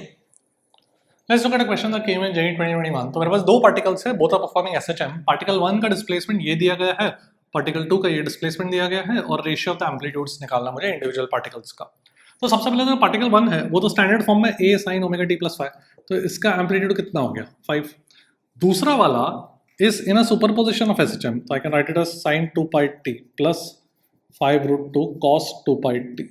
So this becomes like a1, this becomes like a2, the resultant amplitude कितना हो जाएगा root a1 square plus a2 square, so 5 root 2 square plus 5 root 2 square, correct. तो ये तो बन जाएगा 10, so ratio कितना हो जाएगा 10 by 5, आंसर इज 2, ठीक है। सिंपल सा क्वेश्चन है, but you have to recognise कि this is of the form of a1 cos omega, a1 sin omega t plus a2 cos omega t, उस तरीके से, ओके।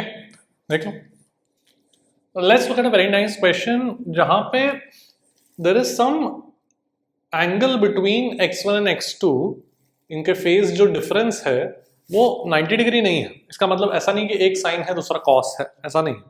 ओके, तो in that case how to do such a type of question where the phase difference is not pi by 2, so it's not one sine one cos. So we can do it by two methods actually. So सबसे पहला method बताता हूँ मैं। So first method में we'll just open this up.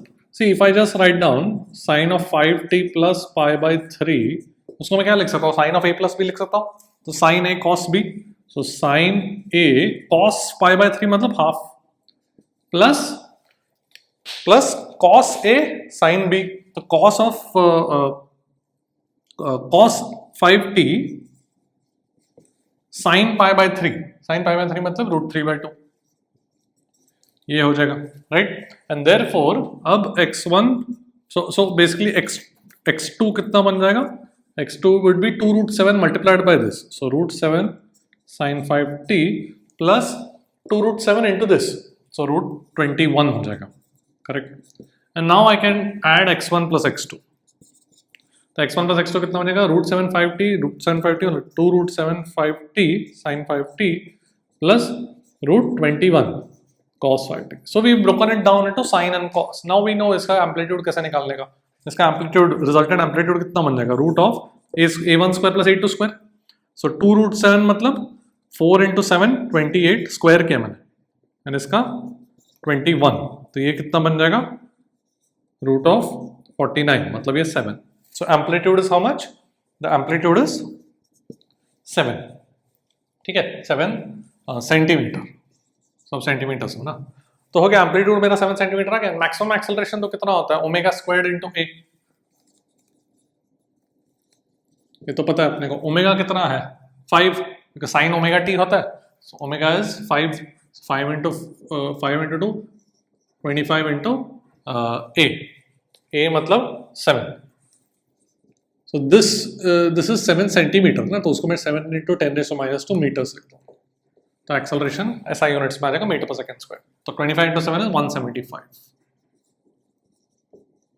ठीक है, तो ये हो जाएगा मेरा आंसर। ऑलराइट, तो ये मेथड 1 है। आई सजेस्ट कि this method is quite straightforward, just एक ट्रिग्नोमेट्रिक आइडेंटिटी यूज करना है, sine of a plus b, तो sine a cos b plus cos a sin b, ये तो आता है लिखने को, एंड देन ऐड कर दो, तो once again you get it in terms of sine and cos, then it's just a standard formula of amplitude. Okay, alright, तो ये एक मेथड है। दूसरा मेथड मैं बताता हूँ which uses what is known as phasors, तो उसका कॉन्सेप्ट में बात करता हूँ, पहले देख लो। Let's look at the concept of phasor. So मैं एग्जांपल लेता हूं, x1 is let's say a1 sin omega t, and let's say x2 is a2 sin omega t plus delta, where delta is some phase difference, phase constant बोल सकते हो, ठीक है। अब मुझे इन दोनों को ऐड करना है suppose, so what I will do is I can say कि a1 sin omega t is like the y component of an imaginary vector whose magnitude is a1 and the angle with the x-axis is omega t. ये completely imaginary scenario है, okay? So we are mathematically dealing with an imaginary scenario where this expression appears. Now this expression appears how? It is a y component of an imaginary vector जिसका magnitude a1 है and angle with the x-axis is omega t। क्योंकि मुझे पता है ना कि अगर एक वेक्टर है मेरे पास, उसका मैग्नीट्यूड a है, angle theta with the x-axis है, तो उसका y कंपोनेंट कितना होता है? a sin थीटा, ये तो पता ही है बेसिक वेक्टर्स, करेक्ट। तो उसी फॉर्म में है, मैथमेटिकली बात कर रहा हूँ अभी बस, जस्ट प्योरली मैथमेटिकली, करेक्ट। तो I can just draw an imaginary vector whose magnitude is a1 and angle with the x-axis is this omega t. So this imaginary vector is called a phasor. ठीक है, so what is a phasor? It's just an imaginary vector whose y component is the actual displacement of the particle. Okay. Similarly, इसका imaginary vector का magnitude कितना होगा? a2 and angle with the x-axis कितना होगा? omega t plus delta. तो ये पूरा जो angle होगा with the x-axis वो कितना होगा? omega t plus delta, and the magnitude of this imaginary vector would be a2, correct? Now I want to perform the mathematical operation of x1 plus x2, correct? Now because x1 and x2 are the y components of these imaginary vectors, instead of adding x1 and x2 individually directly, I can add these imaginary vectors using vector formula and then take the y component. Same ही होगा ना, तुम्हारे पास दो vectors है, suppose तुम्हारे पास like let's say c vector and d vector है, तुमको अगर c का y कंपोनेंट प्लस d का y कंपोनेंट करना है, ठीक है, तो एक तो तरीका है कि c का y कंपोनेंट अलग से लिखो, d का y कंपोनेंट अलग से लिखो, उनको ऐड करो, या दूसरा तरीका है कि तुम पहले c प्लस d करो एंड देन उसका y component low, that will also give you the same answer. So that is what we are going to do here. Instead of adding these two trigonometrically, we are going to add the corresponding imaginary vectors, the phasors, and then take the y component. ठीक है? So जो ये दो vectors के जो दो vectors को correspond कर रहा है, those are called phasors. So अभी I am going to add those phasors. So मेरे पास एक वेक्टर ऐसे है a1, एक वेक्टर ऐसे है a2, एंड दोनों के बीच का एंगल कितना है? How much is this angle? Delta. This angle entire is omega t plus delta, this is omega t, तो दोनों के बीच का एंगल डेल्टा, करेक्ट? अब वेक्टर्स तो बेसिक आता है अपने को, इसको मैं ऐड करूंगा तो ये जो अगर पैरेललोग्राम बना दिया मैंने यहाँ पर, तो जो रिजल्टेंट वेक्टर है उसका एम्पलीट्यूड में ए नेट बोलता हूँ, वो कितना बन जाएगा? Vector formula of addition a1 square plus a2 square plus 2a1 a2 cos delta, उसका स्क्वायर रूट, करेक्ट? तो ये मुझे मेरा नेट एम्पलीट्यूड मिल गया. ये जो वेक्टर है, जो रिजल्टेंट वेक्टर मिला, this is the phasor for the resultant motion. तो इसका y component will be the actual displacement of the particle, ठीक है? तो particle is suffering experiencing SHM due to both of them, both these SHMs. तो जो resultant motion है उसका जो एम्पलीट्यूड है वो ये मुझे डायरेक्टली मिल गया. तो ये this formula will directly give you, just vector addition will directly give the amplitude of the resultant motion of due to the addition of these two SHMs. तो तुमको क्या करना है? a1 square plus a2 square plus 2a1 a2 cos delta, but delta is the phase difference.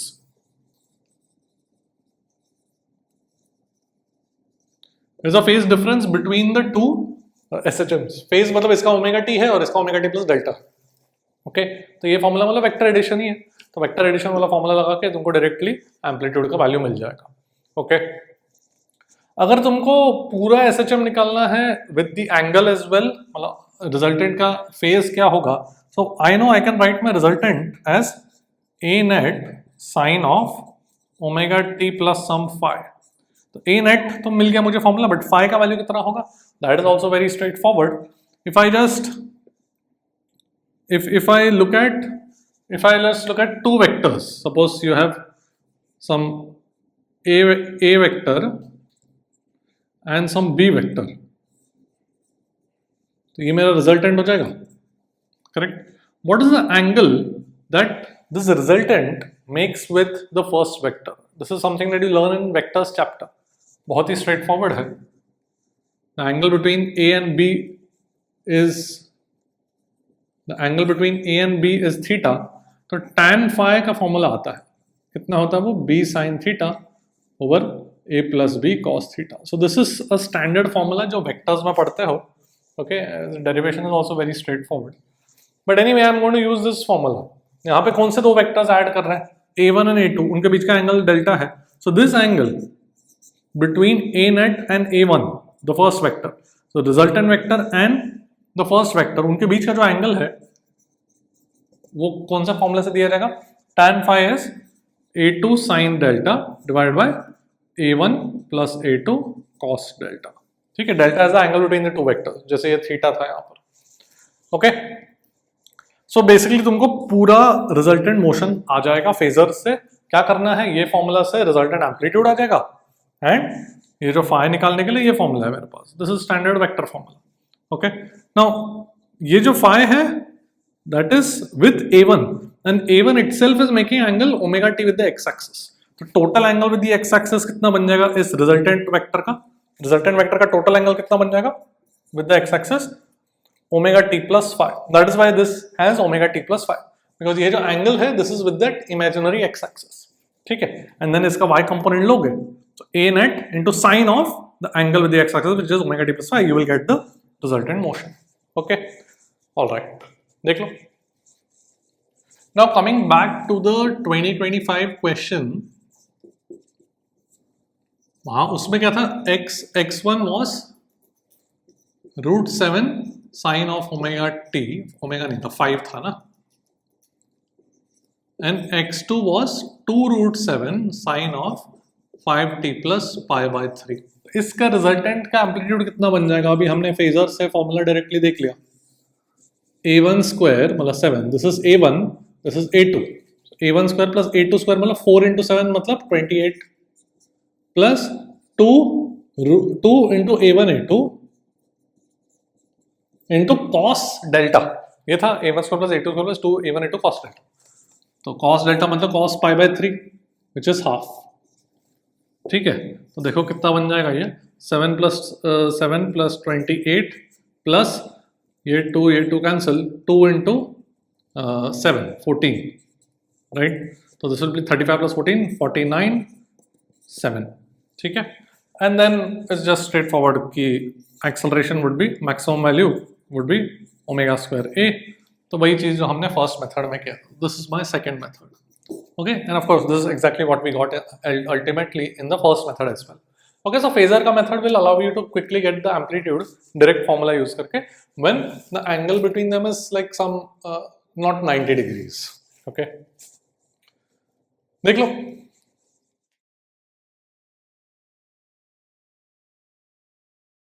तो graph के बारे में अगर मैं बात करूंगा, सी मेरे पास x is equal to a sin omega t होता है, ओमेगा टी प्लस फाइव होता है, करेक्ट. वेलोसिटी इसका derivative omega a cos of omega t plus five, SHM की बात कर रहा हूं मैं. सो इसमें x एक साइन कर्व की तरह है.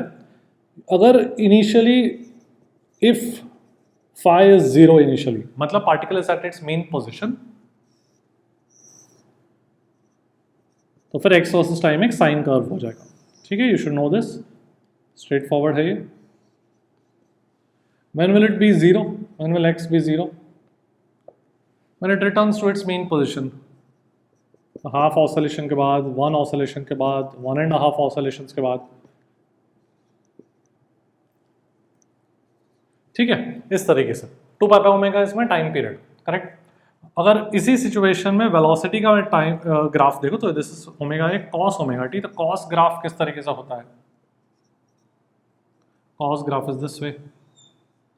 ठीक है, तो इस पे जनरली उतने क्वेश्चंस नहीं आते.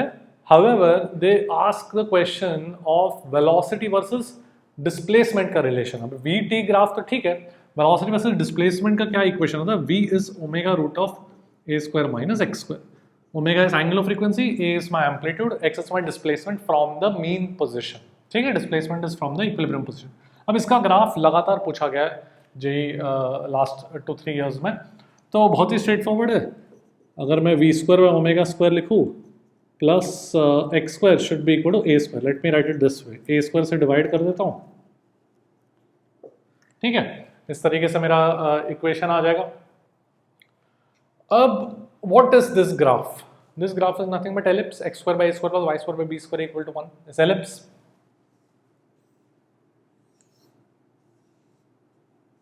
So I'm plotting v versus x. ठीक है, x का मैक्सिमम वैल्यू कितना हो सकता है? ऑब्वियसली a, एंड यहाँ पे minus a, correct. And x equal to 0 पर वेलोसिटी का वैल्यू कितना है? x इक्वल टू 0 पर वेलोसिटी का वैल्यू ओमेगा a. ठीक है, this is minus omega a velocity का वैल्यू. ठीक है, तो that is what that is the relation that we have between v and x. The graph is an ellipse. याद रखना बिकॉज ये मल्टीपल टाइम्स पूछा गया. Alright, next thing that they can ask you is kinetic energy versus x, kinetic energy versus time, potential energy versus x, potential energy versus time. वो भी फटाफट देख लेते हैं. Then we'll go on to PYQs. So kinetic energy का graph half, it is half mv square. ठीक है, अगर मैं ये लिखो a x is a sine omega t, तो वेलोसिटी हो जाएगा omega a cos omega t, इसका डेरिवेटिव, तो काइनेटिक एनर्जी कितना हो जाएगा half m omega square a square cos square omega t. So इस सिचुएशन में kinetic energy versus time graph किस तरीके से दिखेगा, cos square graph. Cos square graph ऐसा होता है कि नहीं, ये टी इक्वल 0 है, ये कितना हो जाएगा पाई by 2 omega, 3 pi by 2 omega, correct, this will B pi by omega, 2 pi by omega and so on. ठीक है, कॉस स्क्वायर का ग्राफ है ना, ये दिख रहा है ना, cos square omega t will be 0 when pi by 2 omega is 0 और when omega t is equal to pi by 2 और when omega t is equal to 3 pi by 2। ठीक है, what about kinetic energy versus x, ये भी पूछा जाता है। Now we had v is equal to omega root of a square minus x square. So kinetic energy कितना हो जाएगा half m v square. So half m omega square a square minus x square. So this is a parabola. Kinetic energy versus x. This graph will be a parabola. x का जो coefficient है वो minus negative है. So therefore that parabola will be mouthed downwards, concave downwards, correct? इस तरीके से parabola हो जाएगा। ठीक है, ये माइनस ए, ठीक है, and what is the maximum kinetic energy when x is equal to 0, इसका वैल्यू हो जाएगा half m omega square a square, right. Similarly potential energy, मेरा पोटेंशियल एनर्जी जो है उसको let me denoted by U, that is half k x square. तो potential energy versus x तो बहुत स्ट्रेट फॉरवर्ड ग्राफ है, जस्ट इस तरीके से पैराबोला हो जाएगा, गोइंग थ्रू एक्स है ना, y equal to k x square का फॉर्म है। ठीक है, ये ए, ये minus a, right. And what about potential energy versus time, अगर ये देखूं मैं इस पर्टिकुलर सिचुएशन में, so I will have half k a square sine square omega t. So ये ग्राफ बन जाएगा पोटेंशियल एनर्जी वर्सेस टाइम का साइन स्क्वायर ग्राफ है, तो इस तरीके से आएगा।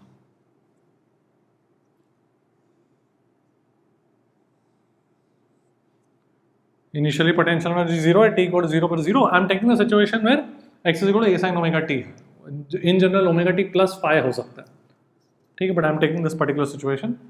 तो काइनेटिक एनर्जी 0 कब 0 होगा, जब वो मीन पोजीशन पे पहुंचेगा पार्टिकल, तो टी इक्वल 0 पे पाई बाय ओमेगा पे, फिर से 2 पाई बाय ओमेगा पे एंड सो ऑन, एंड बीच में पाई बाय 2 ओमेगा पे, 3 पाई बाय 2 ओमेगा पे एम्पलीट्यूड्स पर होगा, जहाँ पे एक्स मैक्सिमम है तो पोटेंशियल एनर्जी भी मैक्सिमम होगा। ठीक है, तो ये सारे ग्राफ्स में बेस्ड पी वाई क्यूज आ सकते हैं। We'll look at the P Y Qs quickly and you should be able to do them very quickly. ठीक है, देखते हैं। Let's look at a question जो JEE 2023 में आया था। Displacement in SHM, displacement of a particle in SHM is x equal to a sin omega t, t is the time period, ये दिया हुआ है क्वेश्चन में। Slope of the potential energy versus time graph is maximum when t is equal to capital T by beta, t is time period, integer value of beta is what. So ऐसे question में general method जो सब लोग ने apply किया was doing all the calculation, potential energy versus time का relation निकाला, फिर कैलकुलस यूज किया स्लोप को मैक्सिमाइज करने के लिए। वो सब कुछ करने की जरूरत नहीं है, because we know the graph. X equal to a sin omega t के ग्राफ तो पता है ना अपने को, potential energy versus time, sine square graph. अब स्लोप यहाँ पर 0 है, यहाँ पर भी स्लोप 0 है, because this graph is symmetrical, तो exactly in between we should have, there is a symmetry, correct? So exactly in between we should have the slope at its maximum value. तो ये 0 है and we know ये maximum कब हो जाएगा पाई by 2 omega पे, तो ये पोटेंशियल एनर्जी का स्लोप मैक्सिमम कब होगा exactly in between pi by 4 omega. ठीक है, 0 स्लोप बीच में मैक्सिमम। ऑलराइट, सो मेरा टाइम आ गया एंड ओमेगा को मैं 2 पाई बाय टाइम पीरियड लिख सकता हूँ। ठीक है, तो ये बन जाएगा t by 8, so my answer is 8। तो इस तरीके से इसको within a minute you can solve it। ठीक है, आगे बढ़ते हैं। Let's look at another question जो JEE 2023 में आया था। Variation of kinetic energy for particle in SHM with displacement x starting from mean position to extreme position is what? ये तो अपने को पता ही है, kinetic energy parabola होता है। We already saw this graph. So we are only concerned with mean position to extreme position. So we are only concerned with the right portion of the graph. Answer A. ठीक है, 30 seconds भी नहीं लगना चाहिए इस question को। आगे बढ़ते हैं। Let's look eight yet another question जो जेई 2023 में ही आया था। Which graph represents the difference between total energy and potential energy of a particular system versus displacement from the main position. Total energy minus potential energy, what is that? Kinetic energy, correct? Total energy is potential plus kinetic, so kinetic energy versus x पूछा है, वो तो अपने को पता ही है ना। ठीक है, 20 सेकेंड क्वेश्चन, आगे बढ़ते हैं। Free marks, let's go. Let's look at another question J 2022 का। When a particle is in SHM, nature of the graph of velocity versus displacement is what? ये तो हमने देख लिया था ना, v versus x is what? Elliptical। ठीक है, 10 सेकेंड से ज़्यादा नहीं लगना चाहिए इस सवाल को। That's it for today। आज के लेक्चर में हमने पूरा सिंपल हार्मोनिक मोशन किया है, start to end, theory, concepts, lots and lots of PYQs as always. So now it's up to you कि तुम लास्ट 3, 4, 5 ईयर्स के PYQs कर लेना। एंड अगर इस चैप्टर से कोई भी सवाल आता है तुम्हारे JEE मेंस में, I am 100% confident that you will be able to get it. That's it for today। I will see you next time and I will see you at the top। Good night।